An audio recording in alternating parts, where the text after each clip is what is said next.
Hola, buenos días, chicas. Espero que se encuentren bien. Eh, bueno, vamos a esperar a que se terminen de incorporar las demás para dar indicaciones y para comenzar con la clase. Ok, bueno.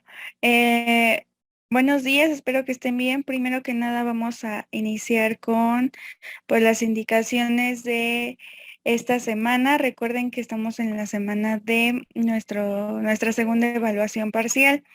Entonces, en la plataforma ya se encuentra disponible el examen, el segundo parcial, en lo que es la semana 9. Ya se encuentra activo, va a estar todo el día de hoy. Como les había mencionado la semana pasada, el día de hoy va a ser el examen teórico de epistemología. Y bueno, pues va a estar activo todo el día de hoy hasta las 11:50 de la noche para que pues tengan contemplados sus tiempos y lo puedan realizar todo el día de hoy. Correcto, no sé si tengan alguna duda. Recuerden que su examen práctico pues ya fueron las exposiciones, ya no hay como ninguna otra indicación acerca del otro examen práctico. Entonces, bueno, referente a las evaluaciones, esas son las indicaciones. No sé si tengan alguna duda. Por favor, me lo pueden hacer saber.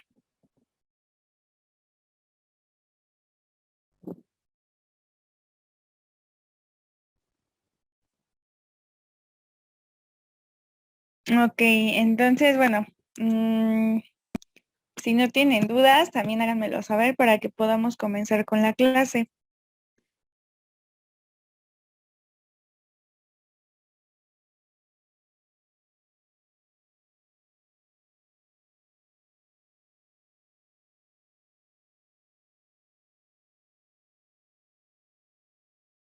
Ok, muy bien. Entonces, si no hay más dudas, vamos a continuar con em, el, el tema que nos corresponde. Y bueno, ya vamos a entrar a este tema del problema de la verdad. Recuerden que ya habíamos visto pues lo que es el método científico, el conocimiento científico, sabiduría, etcétera, ¿no? Y bueno, pues ahora nos corresponde eh, indagar en el tema de la verdad para que posteriormente nos vayamos igual con la verdad como proceso, la verdad y el error, etcétera, ¿ok? Entonces, bueno, vamos a continuar. Cierto, Ixel, está tu exposición pendiente. Entonces, cierto, tienes razón. Te voy a dar la palabra, Itzel, para que igual puedas ya irte preparando y vayas a exponer hoy. Gracias por recordarme.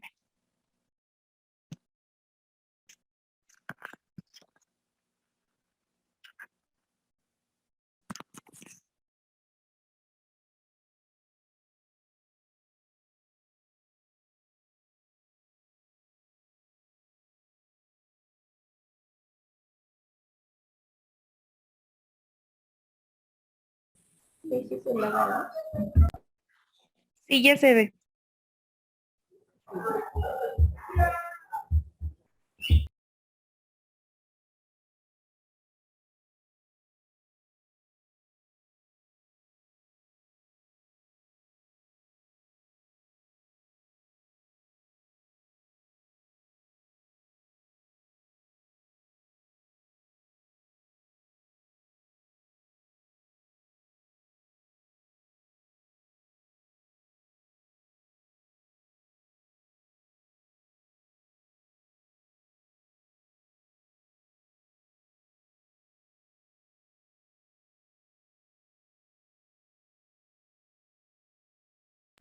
Bueno, ¿qué es el conocimiento científico? El conocimiento científico es un conocimiento destinado que se alcanza a través de criterios como la observación, la experimentación y la crítica. Por lo tanto, la ciencia es una especialidad del pensamiento. solo se produce a partir de la investigación realizada por científicos capacitados. Este tipo de conocimiento, al menos en la historia tradicional, lució con pensadores porque yo no siendo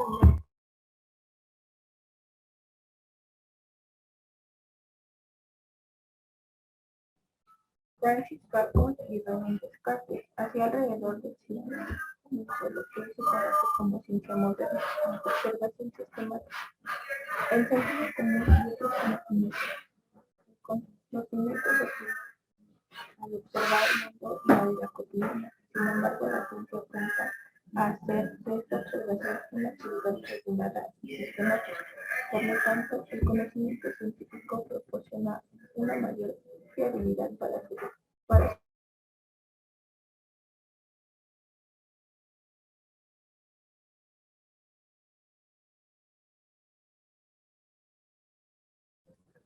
experimentación controlada. Siempre que sea posible, la ciencia se produce a partir de sus experimentos. Como un ciencia, es posible imaginar a un científico interesado en descubrir los efectos de una pesticida en la planta. En este caso, a prueba de esta sustancia tóxica en la planta de manera regular y durante algún tiempo. Además, el científico debe tratar de alcanzar la mayor certeza visible y no otros factores lo que causó un efecto en la planta. Por lo tanto, puede ser necesario controlar la temperatura y otros aspectos del medio ambiente para controlar las consecuencias de la sustancia.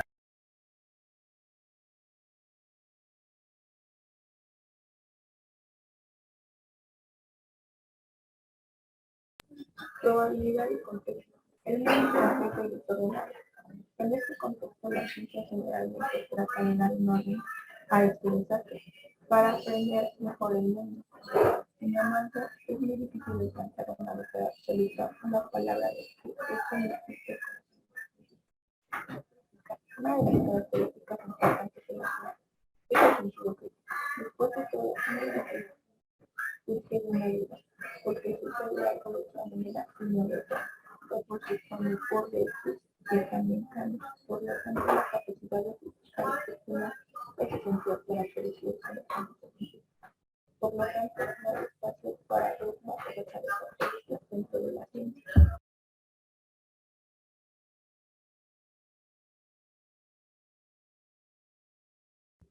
Características del conocimiento científico. El conocimiento científico se sustenta en la investigación, la recopilación de datos a partir de experiencias científicas previas, así como de procedimientos experimentales propios, y al ser replicados bajo condiciones controladas pueden ser comprendidos más cabalmente. El conocimiento científico se clasifica en dos categorías. Conocimiento técnico. Se trata de los conocimientos técnicos, tecnológicos o teóricos que son propios de las personas, es decir, que forman parte de su enciclopedia del mundo y de las perspectivas que han integrado la cultura a la que pertenece. No son aprendidos formalmente mediante estudios y dedicación.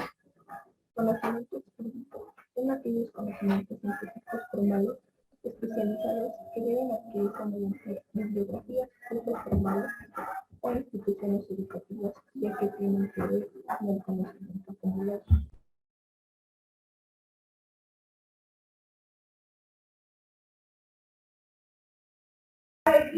Ejemplo, la comprensión química de los antibióticos a partir del descubrimiento de Artemisia de la penicilina en el siglo XX y su aplicación médica para combatir infecciones. Las formulaciones que se aplican sobre el movimiento que hoy en día tiene el rango de leyes en parte en la asignatura de física. Los teoremas matemáticos de Pitágoras, filósofo griego de la antigüedad, que sigue siendo vigente más de 2000 años. La descripción de los procesos de respiración de los organismos observados a cabo por seres animales y vegetales respectivamente. La comprensión de la anatomía humana a nivel de que permita la práctica de los trasplantes. El estudio de la conformación del sistema solar y los movimientos del planeta Tierra, así como su impacto en la cadena cotidiana, día y noche, situaciones climáticas, solsticios, etc.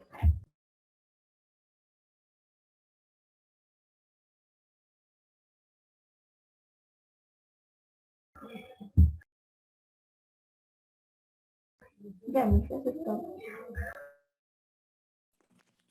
Ok, correcto. Muchas gracias, Itzel. Igual, muy bien, gracias por incluir los ejemplos. Ya habíamos igual hablado de eso para que, bueno, fue bueno que lo contemplaras, que no lo pasaras por alto, incluso después de que fueras la última. Y entonces, ok. En la plataforma les voy a asignar la calificación que ya les había mencionado. Entonces, bueno, nada más es cuestión de asignarlas para que ustedes la tengan en cuenta. Ya les había mencionado, pero bueno, para que también la tengan en la plataforma, ¿ok? Y bueno, entonces ya vimos pues todo este tema de método científico. Ok, Vianney, dime. ¿La tenemos que subir a la plataforma o ya no? Me parece que ya está deshabilitada para subir a la plataforma. Las personas que la subieron y pasaron, obviamente les voy a estar asignando su calificación a través de la plataforma. Y a las que no lo subieron, pues de todos modos ven que ya les proporcioné su calificación, entonces pues ya nada más se quedarían así, ¿no? De todos modos, si no lo subieron, pues no hay problema. ¿Sí, Tamara? Miss, yo la subí, pero hubo un problema con la plataforma, entonces volvió a cerrar ese apartado y ya no aparece para volverla a subir. Ah, ok, Tamara, no te preocupes, pues en caso de que igual no aparezca en la plataforma, ya les había asignado calificaciones y entonces, nada más para que lo tengan en cuenta, o sea, nada más es como por protocolo, ¿no? Pero ustedes de por sí ya saben qué calificación sacaron, a excepción obviamente de Itzel, pero me parece que Itzel sí lo tiene en la plataforma y ya posteriormente podrá ver su calificación. Ah, ok, sí, correcto. Bueno, si pueden, o sea, sí creo que hay varias personas que tuvieron problemas con la plataforma. De hecho, también en el aspecto de profesores hubo muchos problemas. Pero sí, o sea, si está arriba, yo les voy a asignar la calificación. Si no está arriba en la exposición, no pasa nada. Les diré su calificación. Bueno, ustedes ya saben su calificación, excepción de Itzel. Si no veo el trabajo de Itzel en la plataforma, ya se lo haré saber posteriormente, ¿ok?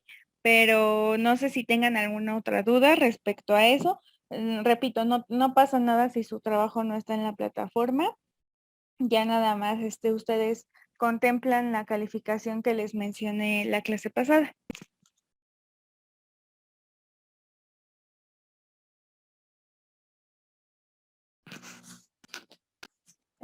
Correcto, no sé si tengan alguna otra duda respecto a eso.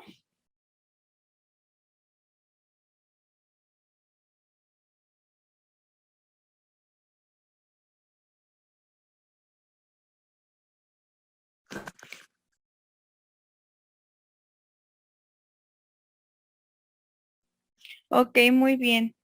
Ok, correcto. Entonces, bueno, como les decía, vamos a comenzar con el siguiente tema, que es acerca del problema de la verdad. Y bueno, pues es consecuencia y seguimiento de los temas que ya hemos revisado a lo largo del periodo. Entonces, bueno, eh, ¿me pueden decir si ya ven la presentación, por favor? Y si no hay ningún problema. Y pues igual si la logran ver y si no se cambia la diapositiva, también me pueden decir.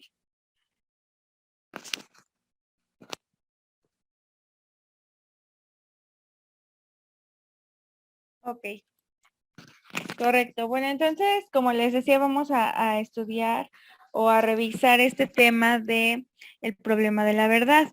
Y bueno, pues el estudio de la verdad en la filosofía es una indagación sobre otras perspectivas para su comprensión en la contabilidad que puede centrarse en la historia de teorías. Estas teorías pueden ser escasas, pero existentes en la contabilidad e iluminadoras en un proceso de construcción teórica. Ok, a ver. ¿Me pueden decir si ya se ve la otra diapositiva, por favor? Ok, muchas gracias, chicas. Entonces, bueno, les decía que pues el estudio de la verdad dentro de esta rama de la filosofía, pues es una indagación sobre otras perspectivas para su comprensión en distintas ramas que puede centrarse en la historia de las teorías. Estas teorías pueden ser escasas pero existentes e iluminadoras en un proceso de construcción teórica o en una crítica de las teorías y prácticas del presente que puede permitir la construcción de interpretaciones que superan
Ok, chicas, bueno, parece que me sacó en la plataforma, pero bueno, vamos a continuar con la clase. ¿Me pueden decir, por favor, si se ve?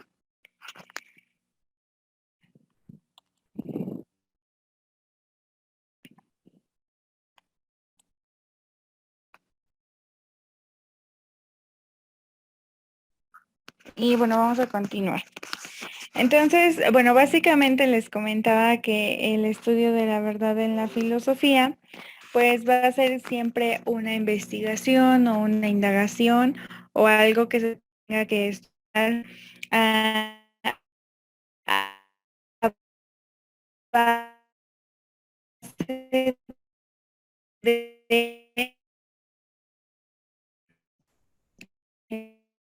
siempre la verdad y buscar argumentos que nos muestren que las investigaciones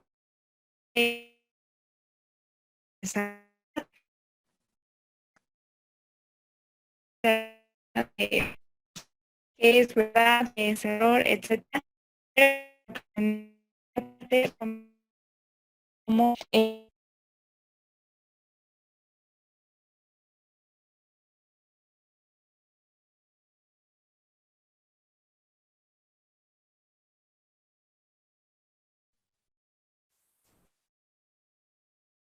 el objetivo va a ser analizar el concepto de verdad a partir de las diferentes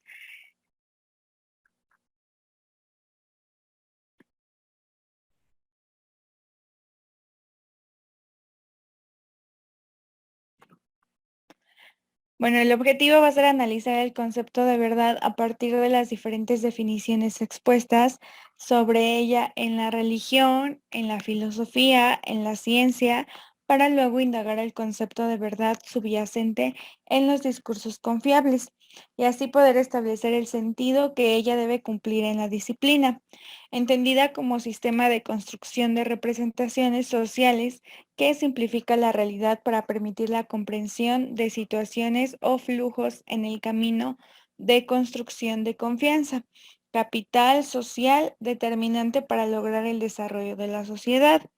Entonces, bueno, básicamente aquí tenemos que se va a analizar el concepto de verdad en el aspecto de que como seres humanos tenemos diferentes creencias o diferentes puntos de referencia, tales como religión, filosofía y la ciencia. Entonces, bueno, el objetivo es que se busque la verdad, bueno, si no es absoluta, simplemente la verdad acerca de cada postura o de cada situación que nos ofrece religión, filosofía y ciencia, ¿ok?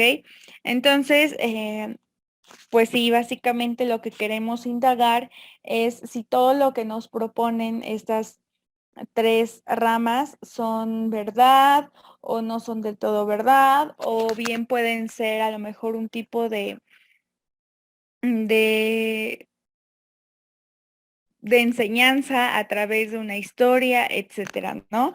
Em, Así podemos establecer el sentido que ella debe de cumplir en cada una de las disciplinas, es decir, entendida como un sistema de construcción de representaciones sociales y bueno, pues esta simplemente va a ser una representación de la realidad. Vamos a poner un ejemplo, en la religión muchas veces hay, no sé, pequeños fragmentos o no sé en realidad cómo se le llama el nombre, que bueno, pues exponen a lo mejor una historia y a base de ellas un aprendizaje o un, no sé, un valor o un, no sé, un postulado, ¿no? Entonces, en esta cuestión, quiere decir que a lo mejor y la situación no es totalmente verídica, pero bueno, a través de estos tipos de textos o de historias, se quiere dar a entender un mensaje y que bueno, pues no sé, que seamos honestos, que queramos a los demás igual, que no faltemos al respeto, etcétera, ¿no? Entonces, bueno, básicamente esta construcción de representaciones a nivel social se rigen con base a los supuestos o textos o no sé, de la religión, de la filosofía y de la ciencia. Puede haber personas que definitivamente a lo mejor no creen en la religión, en cualquier tipo de religión, pero se basan mucho en la filosofía.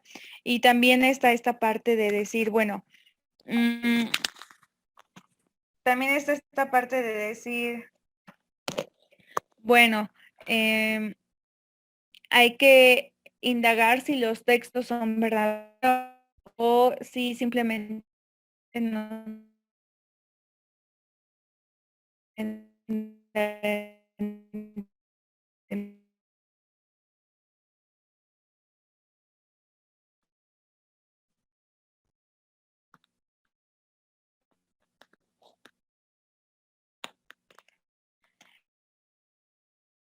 entonces, es decir, eh, este tipo de situaciones de confianza, capital, social, etcétera, son un determinante para lograr el desarrollo de la sociedad. ¿Qué es lo que queremos decir con esto? Si bien muchas veces no importa en lo que creamos, si creemos en algún tipo de religión, en la filosofía, en el universo, en lo que queramos creer, son para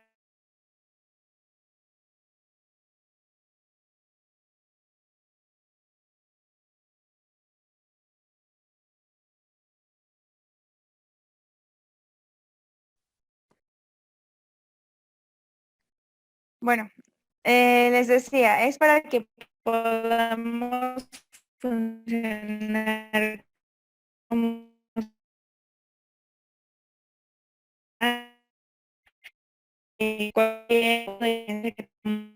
cualquier tipo de religión, lo mejor no sé, de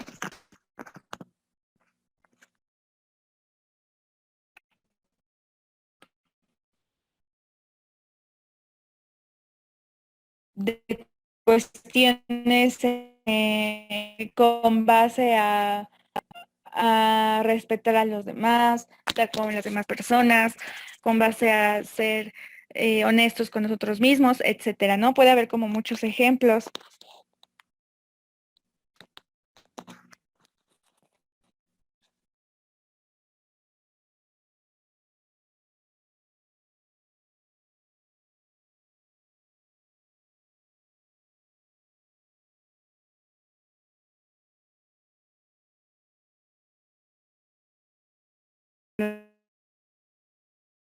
¿Ok?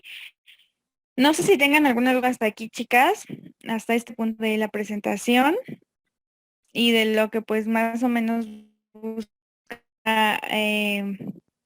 estudiar la verdad a base de la epistemología y de la filosofía.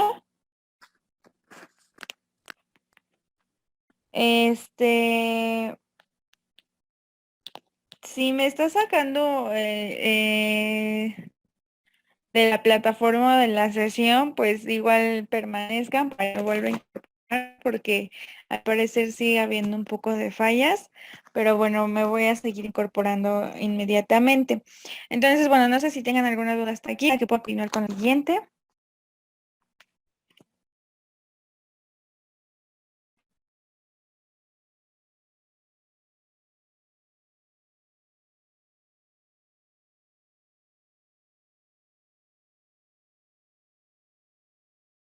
Entonces, se aborda el concepto en las ciencias desde la verdad formal,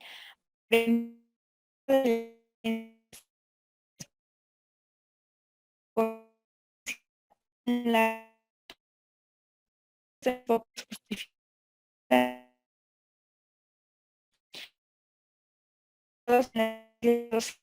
así como de método de comparación, verificación, faltan datos.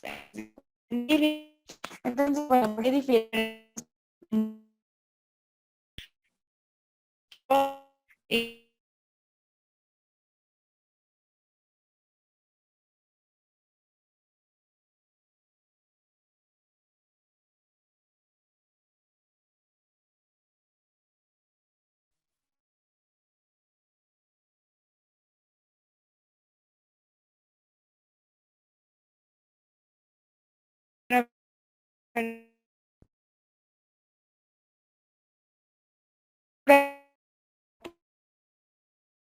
Y tomar en cuenta el estudio de la verdad.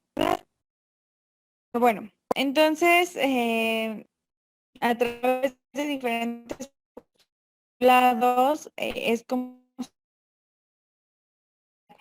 esta parte del estudio de la verdad. Bueno, finalmente conceptuales como razonabilidad y fidelidad.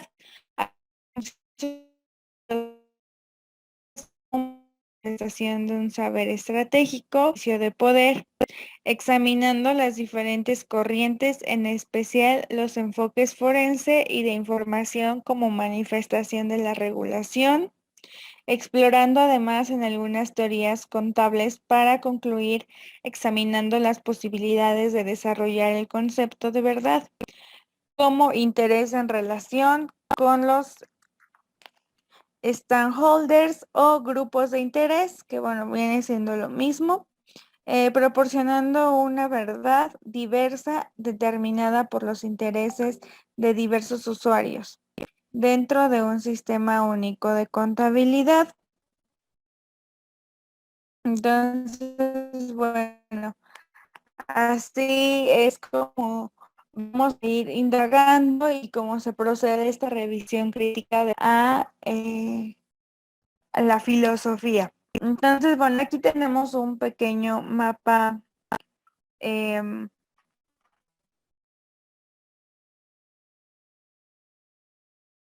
un pequeño esquema acerca de la... Bueno, tenemos que la verdad conlleva como principales puntos la cultura, mitos y creencias, también la intuición y lucidez, y bueno, pues aquí dice solo para élites o iniciados, ¿no? Bueno, posteriormente también incluye teorías, hipótesis y especulaciones, incluye sueños, ilusiones y fantasías,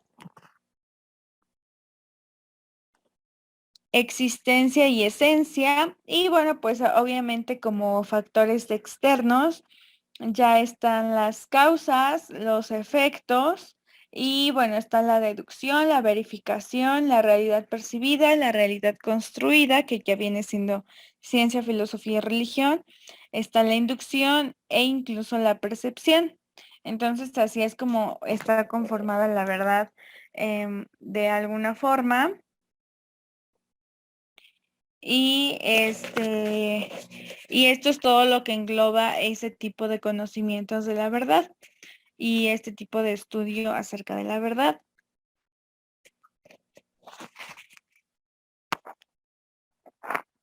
Bueno, posteriormente tenemos la verdad en filosofía. Vamos a abundar en este aspecto de la filosofía. Y bueno, pues hay que tener en cuenta que es indispensable conocer los criterios de verdad desarrollados por el pensamiento filosófico a través de la historia como un presupuesto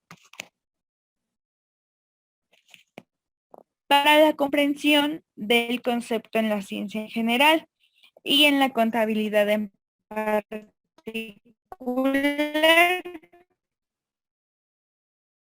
Estamos hablando de esto porque recuerden que las ciencias exactas son cuestión de establecer semejanzas y diferencias, con lo que se obtiene un instrumental riguroso para abordar la problemática más allá de las postulaciones propias de los enfoques regulativos. Dado que el concepto de verdad trasciende las prescripciones constituyentes, estas de reales obstáculos epistemológicos para el desarrollo de las científicas. Entonces aquí tenemos otro esquema donde está la verdad, sentidos de la verdad, teorías de la verdad y estados de la verdad. Entonces, en la primera parte se establece como sentidos de la verdad en ontológica y la verdad epistemológica. En las teorías de la verdad está la teoría de la correspondencia, la teoría pragmática, la teoría del consenso y la teoría perspectivista. En estados de la verdad se encuentra la ignorancia, la duda y la certeza. Entonces tenemos estos 3 puntos clave para poder identificar la verdad, ya dividirla, clasificarla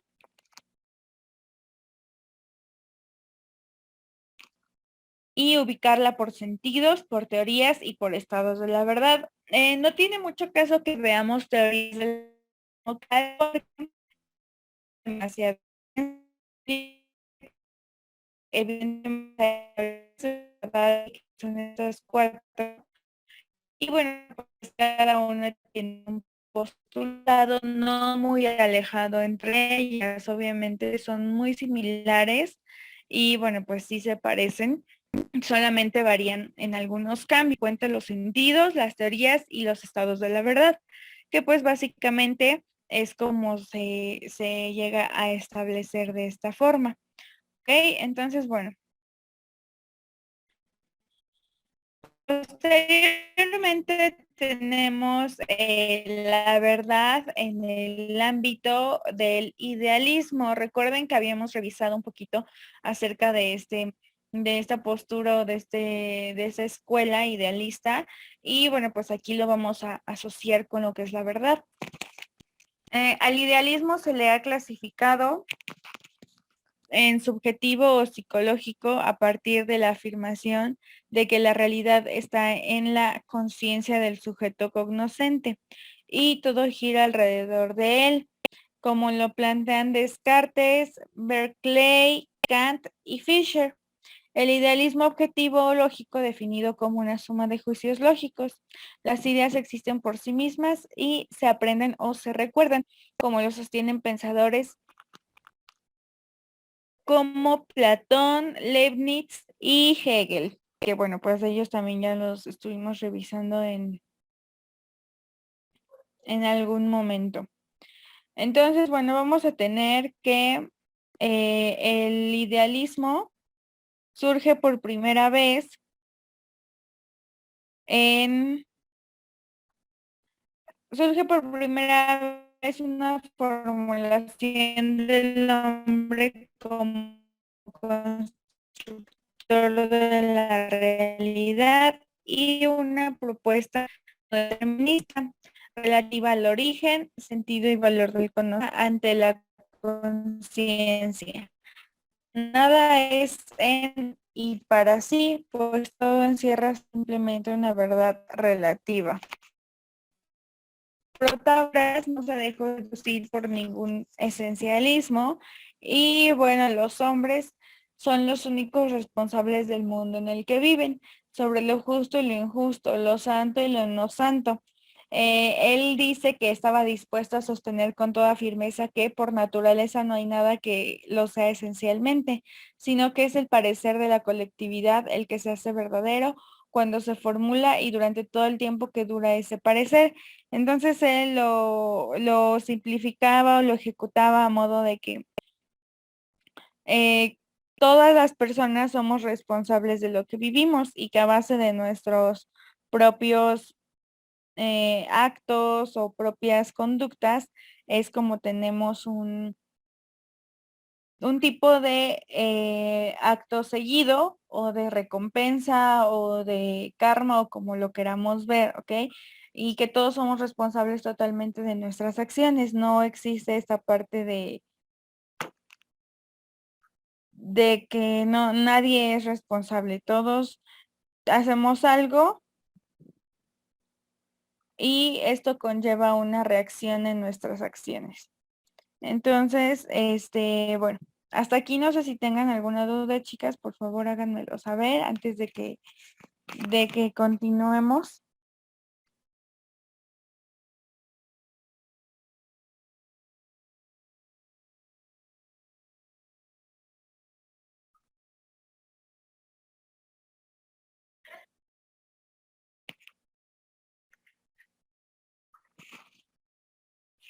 Entonces, chicas, ¿tienen alguna duda?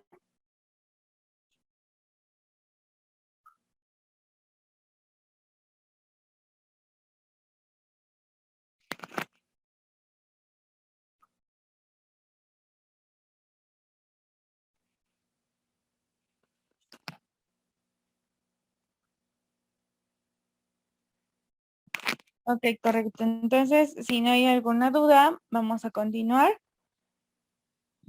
Y bueno, dice, la verdad de la razón no es revelada, es creada por la mente humana. Para explicar la realidad como plantearon Pirámides y Platón, la verdad es lo permanente. Para Platón el diálogo es el discurso adecuado para tratar la verdad y la retórica es la base de la opinión para convencer a la masa. Entonces, bueno, aquí nos están planteando que la verdad existe y siempre va a ser permanente. Nunca va a ser relativa, nunca va a ser cambiante, nunca va a estar eh, en un polo y luego en otro, siempre va a ser permanente, ¿no? Y bueno, pues Platón señala también que él considera que el discurso es el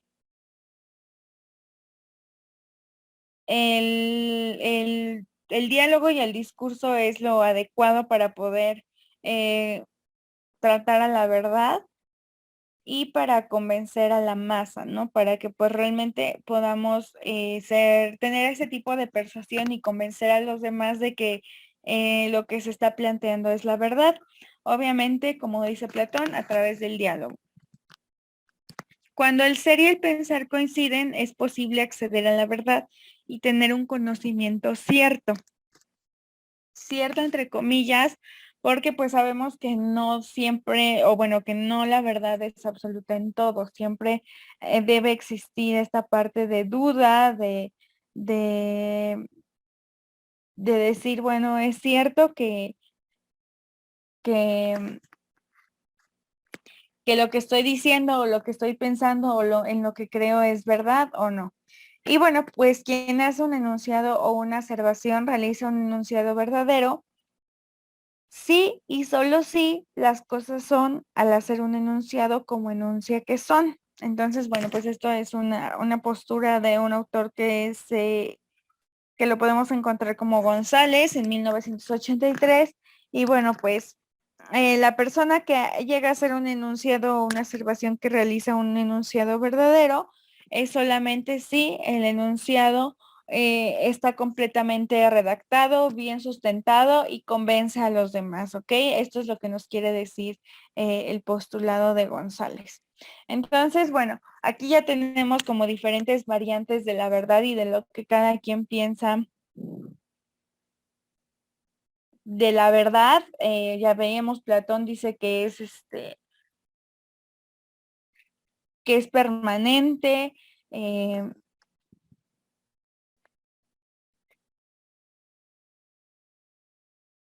que bueno, pues también aquí en Protágoras veíamos que los hombres únicamente somos responsables de nuestros actos, de nuestras conductas, y que bueno, pues que la verdad es un poco eh, aceptada simplemente a través del diálogo. Entonces, bueno, lo vamos a ver también a través de la escuela ecolástica o de esta rama ecolástica, que bueno, pues ella también asume este concepto de verdad, pero de diferente forma. Bueno, la escolástica es un sistema de pensamiento desarrollado entre los siglos 9 y 15, aunque es evidente su trascendencia posterior en el pensamiento jesuita y algunas formas de neoclasística que influyeron en el pensamiento de los indios de la modernidad. Tiene relación con la formación de la educación y su institución en lo fundamental en las relaciones entre la fe y la razón, postulando que estas son elementos comunes y que tienen áreas de intersección, y finalmente que la fe prevalece sobre la razón, instaurando una teoría del conocimiento según la cual en el criterio de verdad lo constituye la autoridad. Entonces, bueno, básicamente así es como se contempla esta situación, y que la escolástica pues nos tiene como postura estos elementos de la verdad.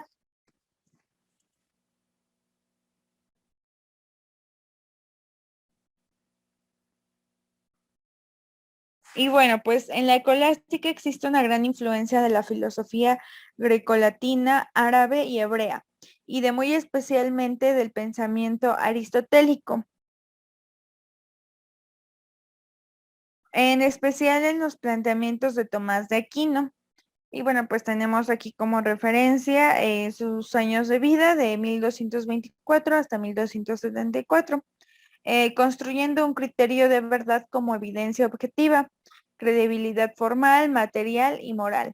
Una argumentación relativa a una verdad histórica, es decir, relativa a los objetos inherente a ellos, a diferencia del iluminismo, que la concebió trascendente, eterna e inmutable. Entonces, bueno, vemos que aquí en Escolástica uno de los mayores exponentes fue Santo Tomás de Aquino, construyendo un criterio de verdad como evidencia objetiva. Es decir, él se basó en que las verdades o la verdad siempre fuera objetiva, nunca fuera subjetiva. Entonces, ¿cuál es la diferencia?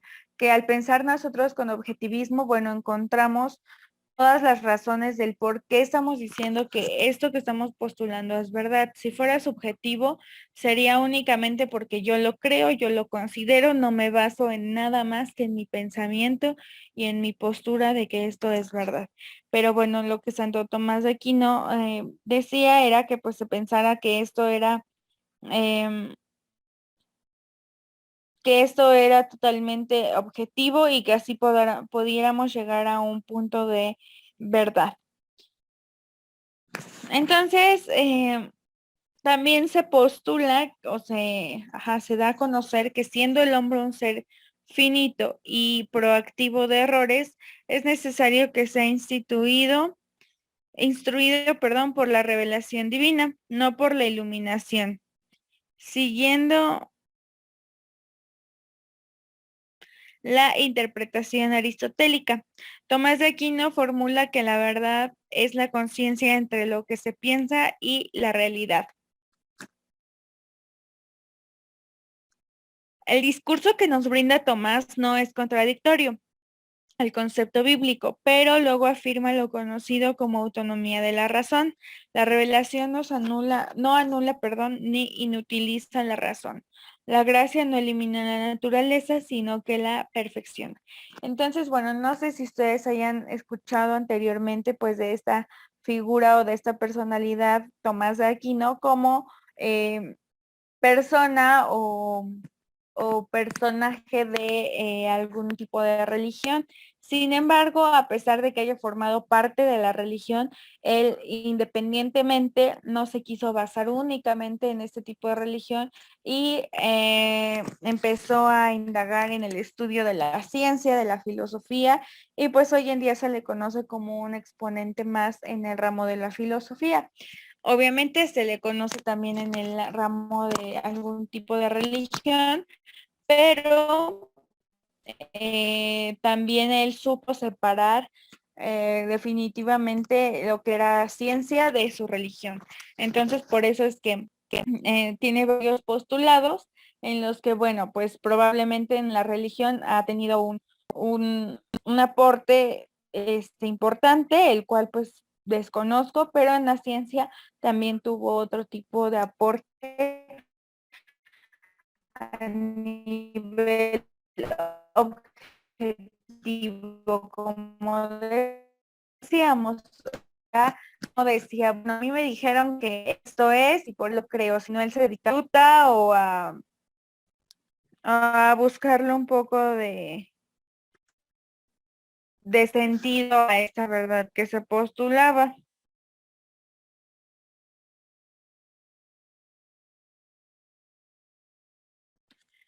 Entonces, bueno, para evitar esta digresión que efectivamente luego se dio, Tomás tuvo la precaución de señalar que si alguien descubre una verdad, siendo que Dios es autor de la naturaleza humana,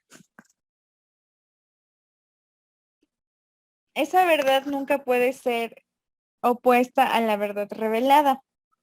La verdad no puede contradecir la verdad.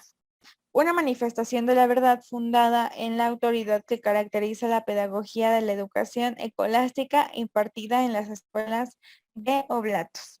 Entonces, bueno, él básicamente tuvo pues esta situación o esta discrepancia con ese tipo de religión que practicaba o en la que se le consideraba como un personaje más y pues era evidente que tuvo este tipo de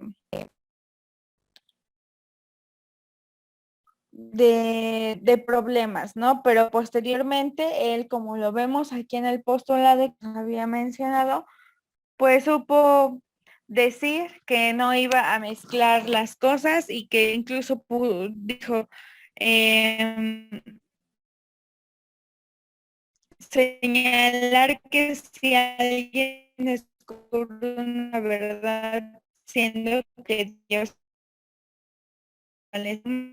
esa verdad revelada, entonces, bueno, pues únicamente se le atribuyera o que se le afectara en cuanto a su papel y y así él pudo participar en ambos ámbitos, ¿no? En la religión y en la filosofía.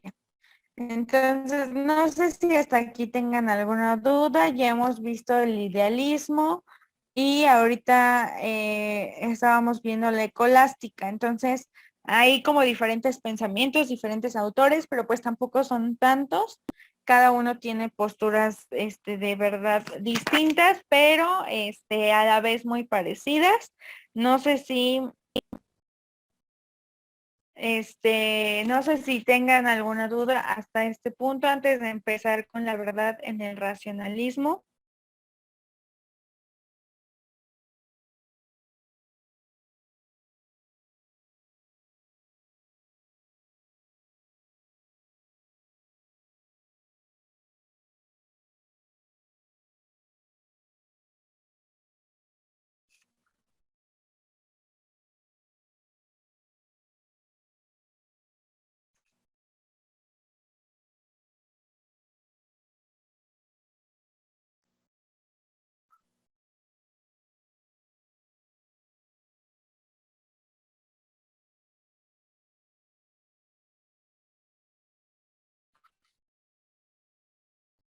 Bueno, entonces vamos a continuar con la verdad en el racionalismo.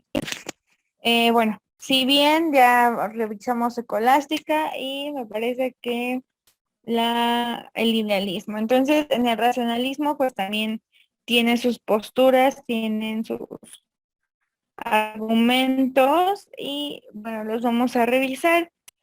No sé si recuerdan, ya habíamos revisado igual un poquito acerca del racionalismo, pero para poder refrescar la información, vamos a ver que el racionalismo es una corriente filosófica surgida en el siglo XVII que determinó todo conocimiento que proviene de la razón y sin ella no es posible su emergencia. Dio gran importancia a la matemática, en especial a la geometría y a la lógica, y estableció la concepción hipotético-deductiva, según la cual existen unas verdades universales, las cuales son innatas, nacen con el hombre sin que se requiera revelación o iluminación de ellas, y se pueden inferir verdades particulares, verdades relativas,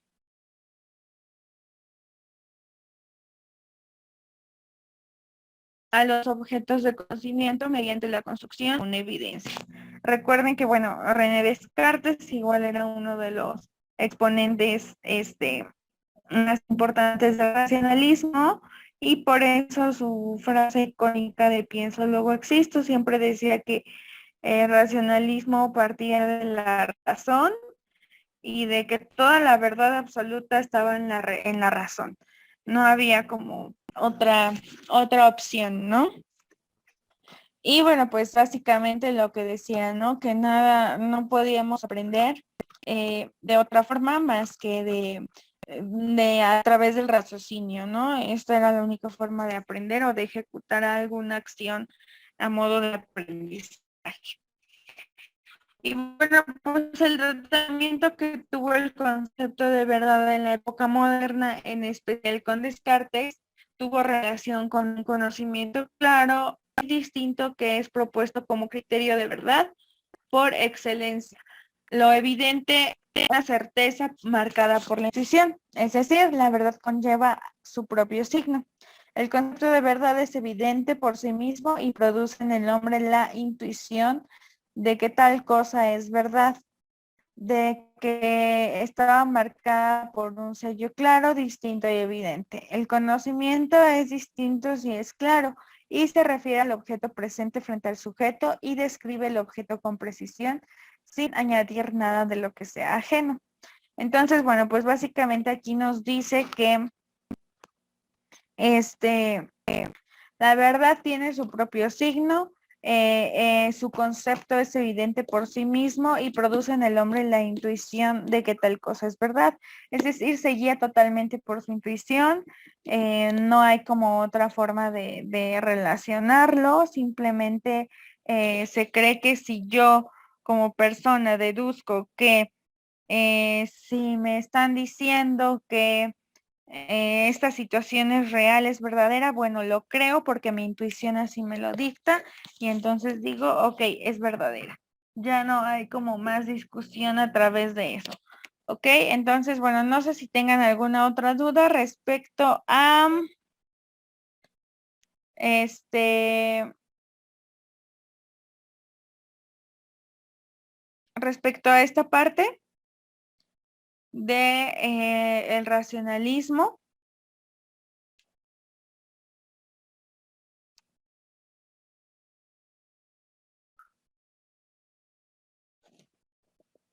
para pasar con el realismo, chicas. Entonces, háganmelo saber, por favor.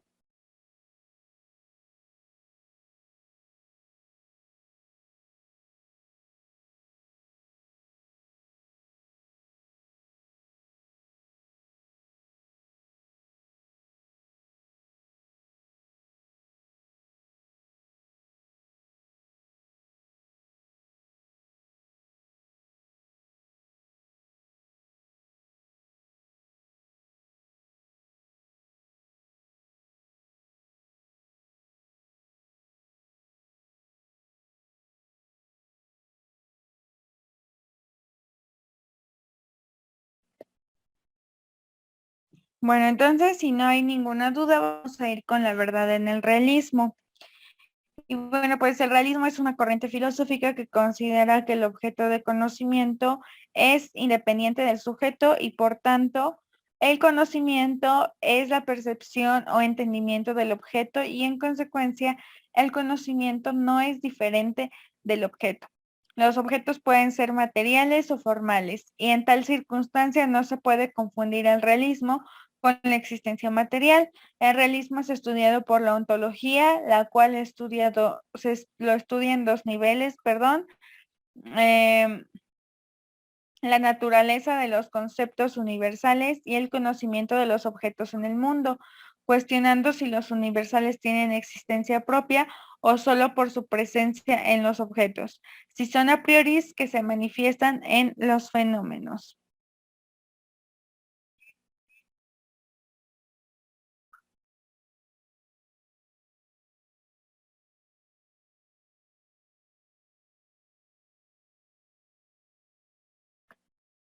Entonces, bueno, pues así básicamente se pronuncia y bueno, pues también tenemos la verdad en el empirismo.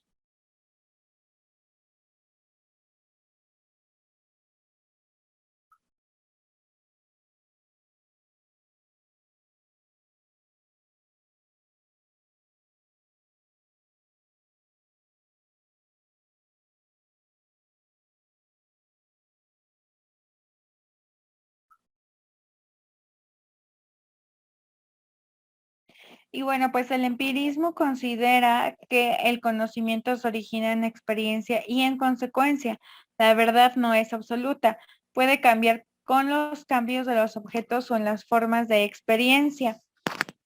El conocimiento apela a un modo científico que se fundamenta en hipótesis y teorías comprobadas por la experiencia.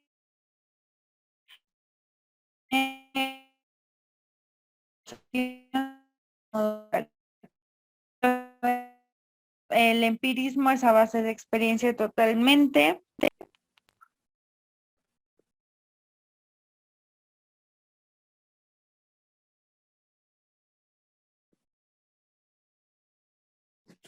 Y bueno, por ello es que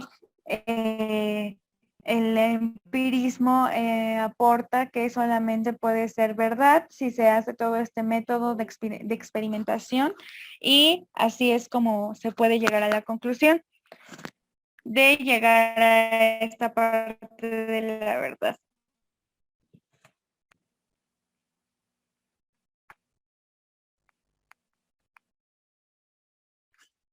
Y bueno, pues Aristóteles decía que la verdad era una adecuación entre el pensamiento y la realidad, entre el intelecto y la cosa. Esto manifiesta que algo es verdadero no solo que puede ser conocido, sino porque lo que conozco se corresponde con la realidad. Entonces, bueno, John Locke formuló la teoría del espectador postulando que la base del conocimiento es la experiencia y negó que la existencia de ideas innatas, considerando que al nacer el cerebro es una tabula rasa, perdón, en la cual se imprimen sensaciones. El conocimiento se adquiere por impresiones sensitivas que pueden ser simples o compuestas. Las ideas nacen en la sensación y la percepción. Los sujetos no conocen los objetos, sino solo su representación.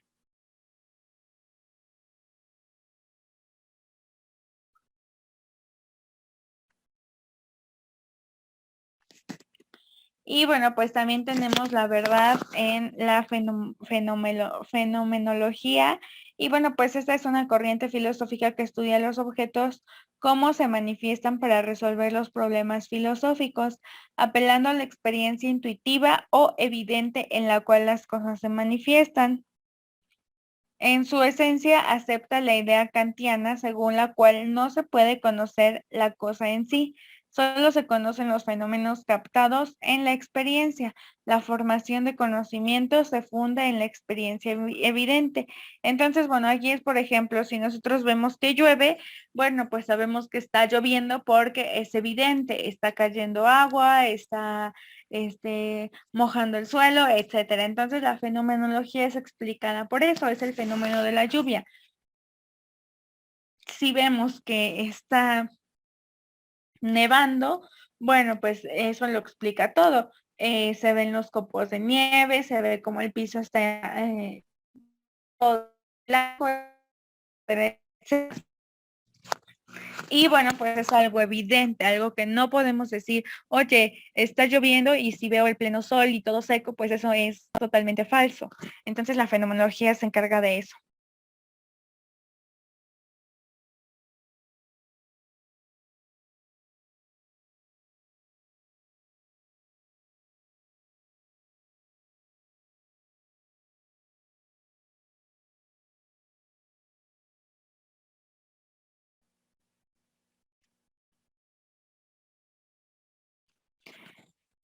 Y bueno, pues en este sentido se reafirma que las verdades lógicas son independientes de la contingencia de la psicología humana y de toda posible psicología.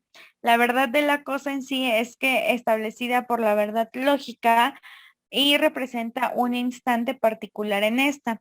En algunos casos la intuición constituye una evidencia que tiene como correlación ideal la evidencia en sí.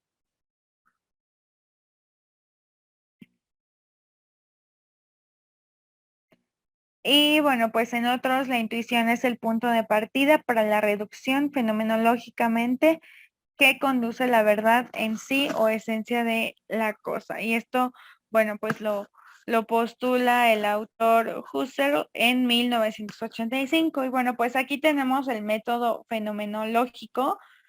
Y bueno, pues aquí lo tenemos, ¿no? ¿En qué consiste? Bueno, pues consiste en la búsqueda de la comprensión basada en lo que es obvio y sencillamente porque es la realidad percibida. ¿Qué es la fenomenología? Bueno, pues es la ciencia que estudia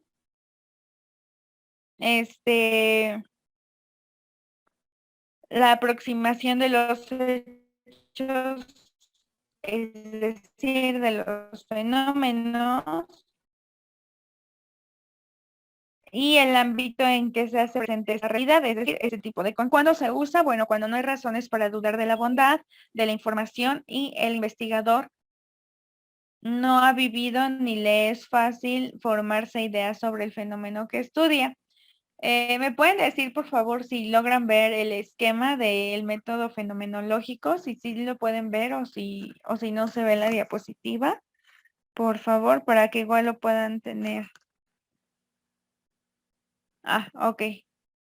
Muchas gracias, Itzel. Entonces, bueno, pues aquí para que lo tengan en cuenta, este mapa o este esquema y lo puedan copiar o tomar foto, no sé, lo dejo unos segundos.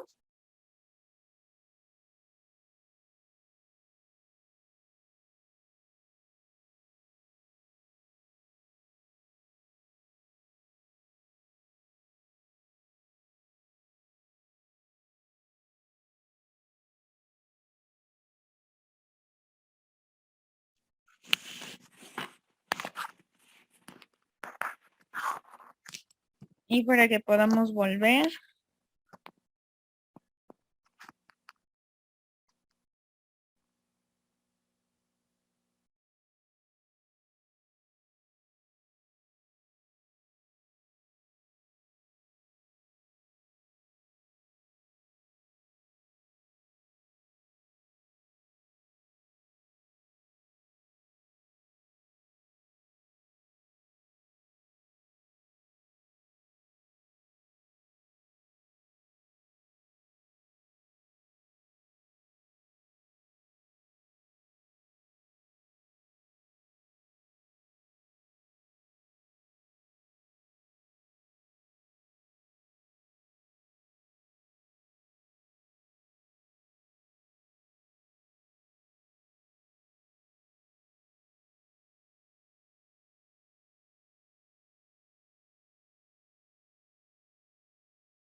Bueno, entonces vamos a continuar.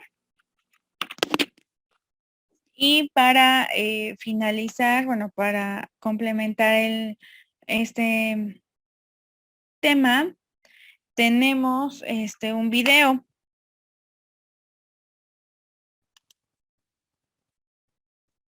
El cual ahorita se los voy a compartir. Y es acerca de ideas filosóficas que proponen diferentes autores. Entonces, bueno, lo vamos a revisar y y posteriormente lo vamos a comentar. ¿Me pueden decir, ahorita que le ponga play, si lo llegan a escuchar, por favor? Los temas centrales van a ser la verdad, según Nietzsche y Platón. Entonces, ¿sí se escucha, chicas?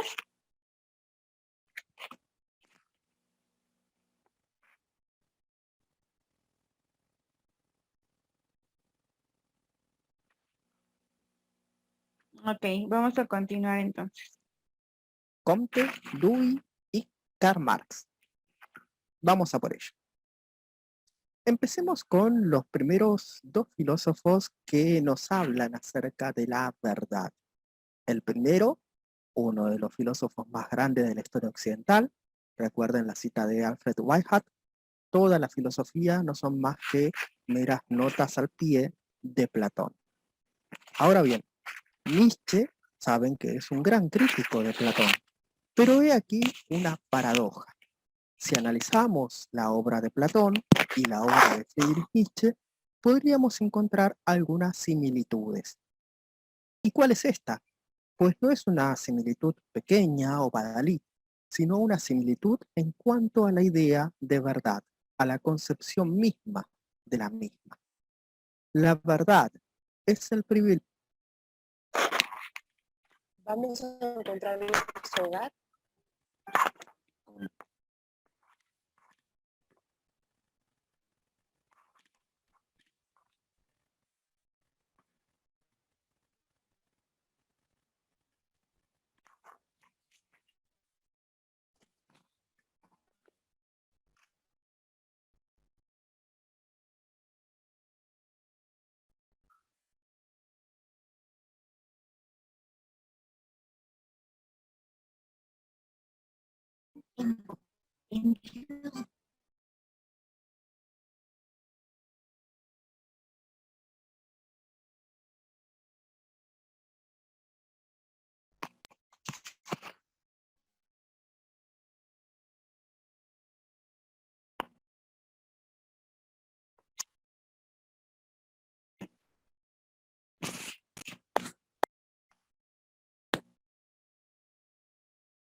Una similitud en cuanto a la idea de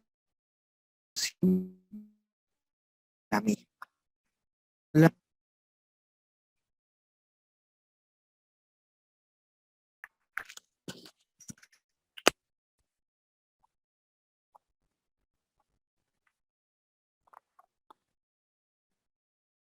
Pero he aquí una paradoja. Si analizamos la obra de Platón y la obra de Friedrich Nietzsche,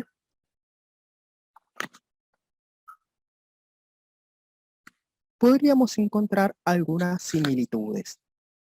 ¿Y cuál es esta? Pues no es una similitud pequeña o badalí, sino una similitud en cuanto a la idea de verdad, a la concepción misma de la misma. La verdad es el privilegio de los fuertes, o mejor dicho, de los mejores, de los aristois, aquellos que son capaces de imponer su representación de la verdad a los demás, a la plebe, al demos, al resto de la polis, o en caso a los borregos, a los débiles, a los que no son capaces de luchar por imponer su propia versión, etc. Sea cual sea la concepción filosófica, ya sea platónica o nietzscheana, encontramos que se privilegia precisamente la fuerza, el poder, la capacidad de imposición a los demás, etc. Recuerden que para Platón, una casta privilegiada debía gobernar, el filósofo rey, pues era más sabio que el resto de sus conciudadanos. Y lo mismo para Nietzsche, precisamente quien había afirmado que la verdad es simplemente la mentira más creída, el privilegio de los fuertes, aquellos que pueden llamarse a sí mismos los veraces, y hay de quienes le critiquen o quienes se le opongan, pues serán aplastados. Así que esta es una curiosa paradoja. Nietzsche y Platón, curiosamente, se acercaban mucho en cuanto a lo que ambos creían que era la verdad. Vamos con otra concepción de la verdad, Auguste Comte o Augusto Comte, para nosotros los latinos. Comte creía que la verdad era adecuación. De hecho, la mayoría de los positivistas creerán esto. Existe una realidad objetiva y exterior al sujeto. Esa realidad objetiva es medible, cuantificable, es capaz de ser accesible mediante los sentidos que pueden registrar y cuantificar esa realidad externa. Y en cuanto a mi teoría se ajuste a la realidad externa, es decir, que haya un paralelo entre lo que pienso, entre lo que teorizo, entre lo que hipotetizo y la realidad a la cual tengo que contrastar, entonces estamos hablando del criterio de verdad según el positivismo. Ahora bien, hay que considerar entonces las críticas más elementales, por ejemplo, a Berkeley y los empiristas. ¿No tiene acaso una injerencia la subjetividad de quien registra la realidad en aquello que está registrando? Eso lo podremos ver en próximas entregas. Si me dejan un like, podemos seguir repasando la verdad según diferentes filósofos. ¿Es en realidad la verdad objetiva como creen los positivistas? ¿O es acaso la verdad subjetiva? Lo dejo para próximas entregas. El siguiente filósofo es la concepción, por así decirse, norteamericana de la verdad. La filosofía de Dewey, igual que la filosofía de la mayoría de los pragmatistas, entiende que la verdad es lo práctico. Es decir, la verdad es aquello que es aceptado por la mayoría. Es aquello que es contrastado por la mayoría. Es aquello que es corroborado por la mayoría. Ya han escuchado el famoso dicho, si no está roto, no lo arregles.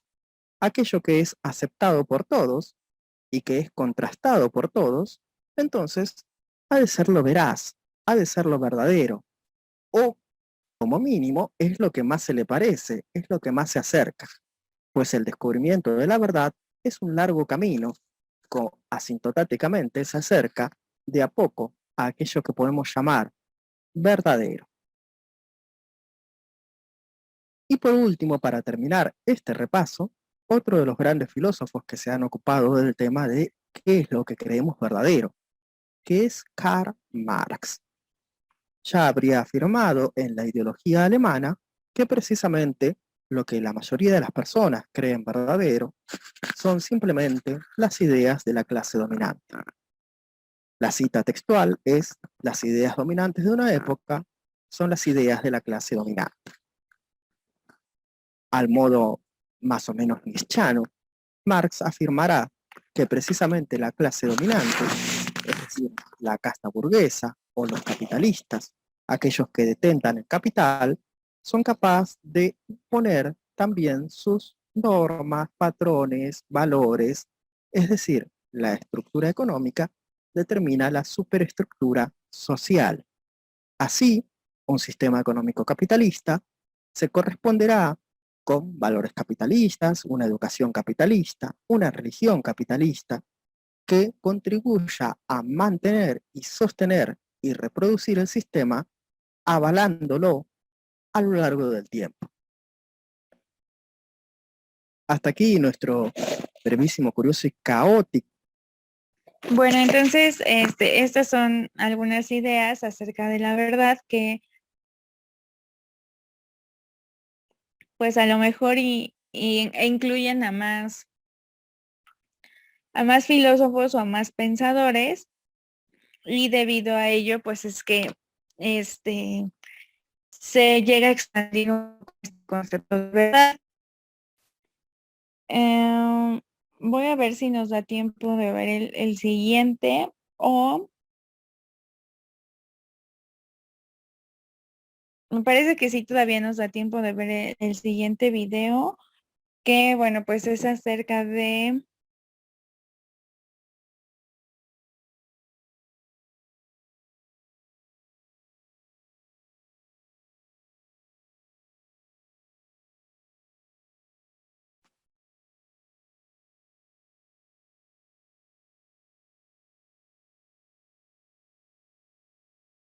algunos criterios sobre la verdad.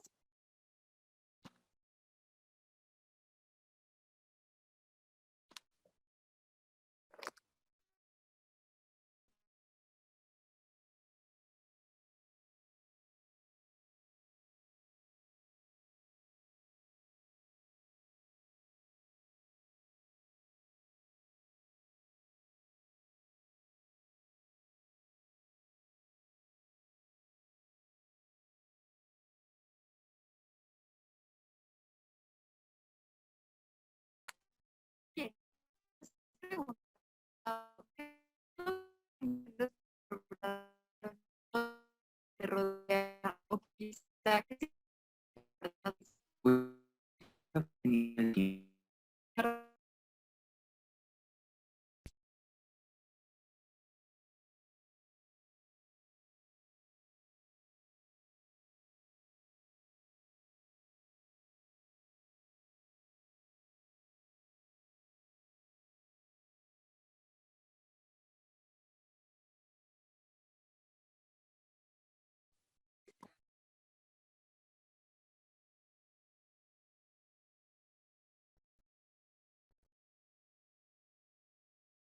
Bien, empecemos con esto. ¿Cuál sería tu lugar favorito en toda la ciudad? Pues creo que podría ser un restaurante de comida. Perfecto. Primero, debo decirte que todo conocimiento que tú puedas tener te acercará a la verdad. Sin embargo, hay criterios que nos pueden ayudar a conocer o desmentir algo. Veamos, ¿qué me dijiste en un principio sobre la verdad? Dije que para mí todo lo que veo lo puedo considerar como real. Entonces, me estás hablando de los sentidos. Supongo que sí. Exacto. ¿Cómo saber que algo se está quemando? Mediante el tacto podemos percibir el calor y con el olor tan peculiar que se produce también. Aquí en un restaurante, por ejemplo, puedes percibir bastantes cosas con solo ver un platillo. Puedes darte una idea del sabor gracias al olor y por cómo se ve la comida. Sin embargo, los sentidos pueden engañarnos. Y esto es muy importante, pues para una persona estas características pueden ser totalmente diferentes dependiendo de su percepción. Es decir, al momento de probarlo podría tener un sabor diferente. Entonces tus sentidos te habrían engañado. Los sentidos se engañan. Pero entonces, ¿qué pasa con ellos? ¿Cómo voy a conocer algo sin utilizar mis sentidos? ¿La percepción? Te voy a platicar entonces de la propuesta de un filósofo llamado René Descartes. Él veía los sentidos como un nivel de duda que te ayudaba a conocer la verdad. ¿Por qué se considera un nivel de duda? Descartes nos dice que no debemos fiarnos de algo que ya nos ha engañado una vez, y en este momento para ti serían los sentidos. Si los sentidos pueden llevar a mostrarme algo cierto o falso, ¿en qué otra cosa puedo basarme para saber reconocer algo como verdadero? Otra propuesta filosófica que podría contestar tu pregunta son las ideas complejas de Hume. Él nos habla de la experiencia y cómo es que ésta nos puede llevar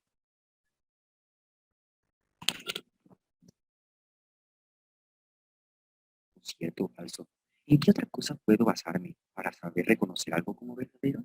Otra propuesta filosófica que podría contestar tu pregunta son las ideas complejas de Hume. Él nos habla de la experiencia y cómo es que esta nos puede llevar al conocimiento, a entender o concebir algo como verdadero. ¿A qué te refieres con ideas complejas? Hume, ¿en qué podría ayudarme con eso? ¿A qué te refieres con ideas complejas? Hume, ¿en qué podría ayudarme con eso? Verás, la causalidad es algo que nos ayuda a darle cierto orden a la realidad, al mundo en el que vivimos. Esto nos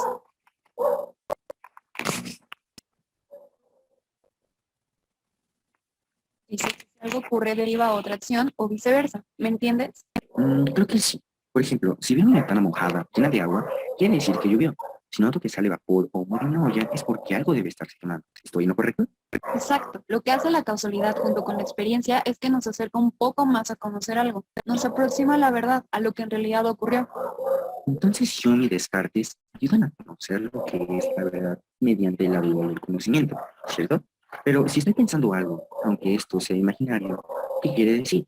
¿Es verdadero o no lo es? Todas tus preguntas podemos encauzarlas al pensamiento y a la razón. Regresemos entonces con Descartes. ¿Has escuchado algo sobre la frase pienso, luego existo?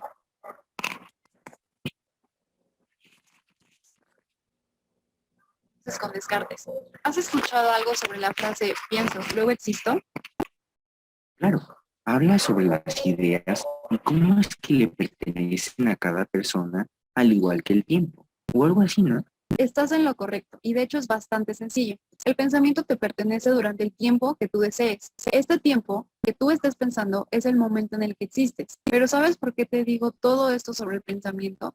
Ahora que hemos hablado de tantas cosas, creo que puedo ahora ser yo quien plantea. Muy bien, adelante entonces. El conocimiento o el razonamiento.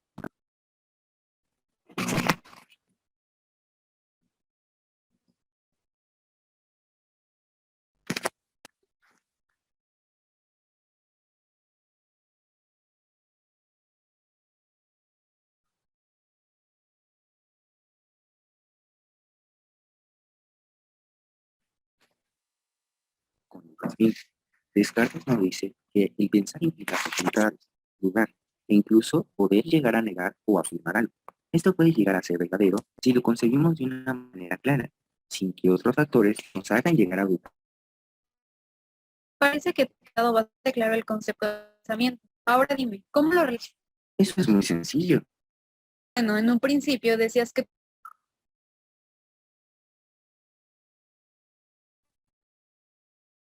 todo lo que veías era real, que todo era verdadero. Ahora dime, ¿qué entiendes por verdad? ¿Cómo es que la puedes justificar? Mediante los sentidos, con el pensamiento y razonamiento, al igual que con el conocimiento. Así puedo llegar a conocer la realidad. Pero también tienes que saber que la realidad y los sueños son considerados como un nivel de duda para Descartes. Pues, también tienes que saber que, Para conocer la realidad. pero también tienes que saber que la realidad y los sueños son considerados como un nivel de duda para Descartes. Pues,